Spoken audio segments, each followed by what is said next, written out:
Okay, finally, finally, the Leafs finally beat the Carolina Hurricanes in Raleigh on a second night of a back-to-back as the Leafs win 4-1 over the Carolina Hurricanes. Now, yes, they've won their 50th straight game in a row. At least they've won more games than the Raptors this season. Let's be real. But but we got the win.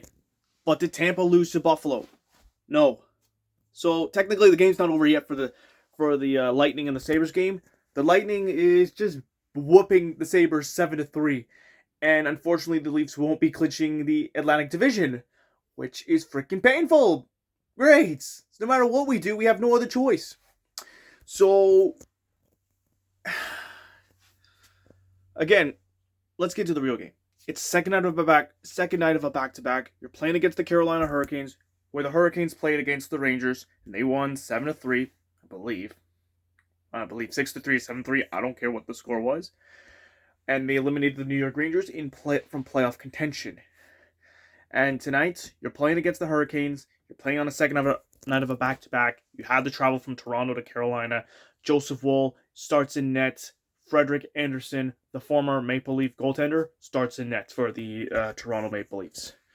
So, everything should be a win for this team because the last time the Leafs played against the Hurricanes at the Lenovo Center, the Leafs were up 2-0 in that game, and the Hurricanes played hero, made the Leafs blew a 2-0 lead, all because of Jordan Staal's hat trick.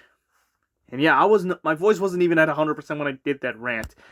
My voice was literally, I was sick. My voice was shot. So I had to do the rant with my voice not being at 100%. And now I'm doing this rant against the Hurricanes where my voice is not shot. All right, let's get to the game. First period of the game, well, we started on time. Everything was going. The Leafs had their chances, and same with the Hurricanes. But the main difference was Joseph Woll. He starts in net. He was dialed in the first period, stopping every shot from the Hurricanes, mostly you know whom. Leafs get a power play from Jack Roslovic, high sticking one of the Leafs players on Simon Benoit. Nothing happened. No, there's nothing. There's no power play for the Leafs. No chance on the power play, and that's that. But then, of course, I think like Roast was down in the dying minutes of the first period. Roast was down, and Pontus Holmberg scores, and he puts it in the back of the net, and it's 1-0 Leafs at the Lenovo Center. All right, good stuff there. All right, first period, not bad. Could be a little better. Unfortunately, we took a stupid penalty. Philippe Myers gets called for interference, and I'm like thinking, well, that's a soft penalty to take. So nothing there. The Hurricanes didn't score on the power play, and we were able to we did some justice here. And okay, everything going well, and Taylor Hall gets called for a penalty. A power play for the Leafs. Nothing uncommon. But you know who scored? It was none other than Austin Matthews, and the Leafs up 2-0 over the Carolina Hurricanes. Okay, that's actually pretty good. So it was from Pontus Holmberg in the first period, Matthews in the second period. All right, good stuff there, and it's 2-0 Leafs. And third period comes around with starting the third period with a minute in, and from the tip in, it was William Nylander with the tip in from Max Domi, and it is 3-0 Leafs. Alrighty, this is good. 3-0 over the Carolina Hurricanes. Yeah, and then of course Chris Tanev gets called for two things. Double minors. The first one was a high stick. I think, oh Lord, a high stick and a tripping call on Chris Tanev. Are you kidding me? A double minor? I mean, that's basically the most stupidest thing to do. You're only supposed to take one penalty, but the Hurricane fans were crying because they want to take because I saw there should have been three penalties. 6 minutes. Yeah, stop your complaining, stop your crying, and stop your whining, Hurricanes fans. It's the ref's job to decide who calls it. I don't care what you say. And now the Leafs have to go on the penalty kill without Chris Tanev. Great. So no matter what happens, we don't do jack. The Leafs were able to kill off the first 2 minutes of the double minor. Okay, good stuff there. Woll was able to stop the puck from there. He was able to stop everything. He stopped the puck. Okay, he didn't let anyone score in that goal. All right, good stuff there.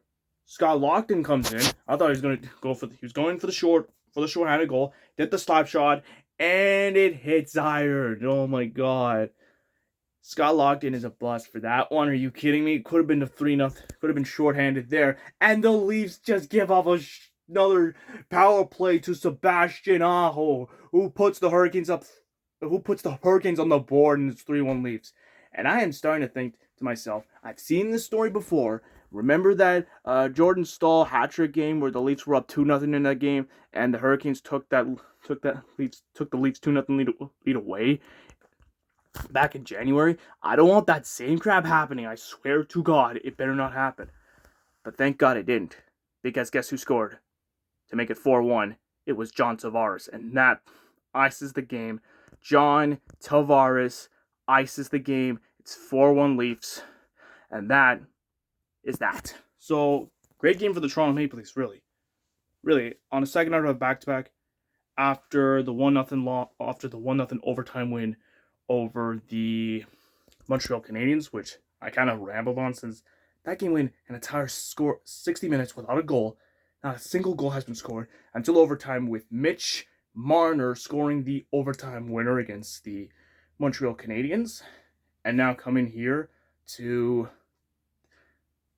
rally North Carolina, the Leafs scored 4 goals in the net of Frederik Andersen.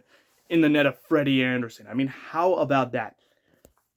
I mean, Frederik Andersen's a good goaltender, but will it be enough in the playoffs? I doubt it. Because you got another goaltender, but don't mention the other goaltender in David Ayres, because that was stupid. So, Leafs get win number 50 of the season, but they don't clinch the Atlantic Division, which is a bummer. Oh well. Beggars can't be choosers, unfortunately. So, yeah, I think that's it. There's 2 more games left to go. You get the Buffalo Sabres and the Detroit Red Wings.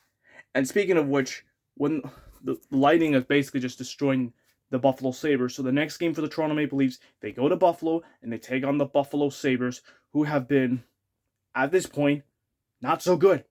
Because I call them the NHL's version of a dumpster fire, because the Sabres suck. I mean, they're trying to tank for a first overall pick, but now you just won games. I'm like, well, that's a first. So, hopefully another day will come for the Leafs clinching home ice advantage. Wait, we already did that, but we need to clinch the Atlantic Division, because I don't want to be facing off with the Florida Frauds, because if that happens, I'd be pissed, and I don't want to see those Florida Frauds facing off with the Leafs. And again, I just don't want to face off with Florida. That team sucks, really, and they're the frauds. So I just hope it's either I think it's the Senators. For the love of God, please be the Ottawa Senators, for Christ's sake, dude. Enough with it, all right? So let's hope that the Leafs clinch the Atlantic Division. I know the division doesn't mean anything, because when the playoffs come in, you have to win what you have to win. 4 playoff series, 4 games in the postseason. We have to win those, and we got to win that Stanley Cup. Plain and simple. So let's go, Leafs. We're almost done the regular season. Two more games left until the Stanley Cup playoffs. Let's go, Leafs. Yeah!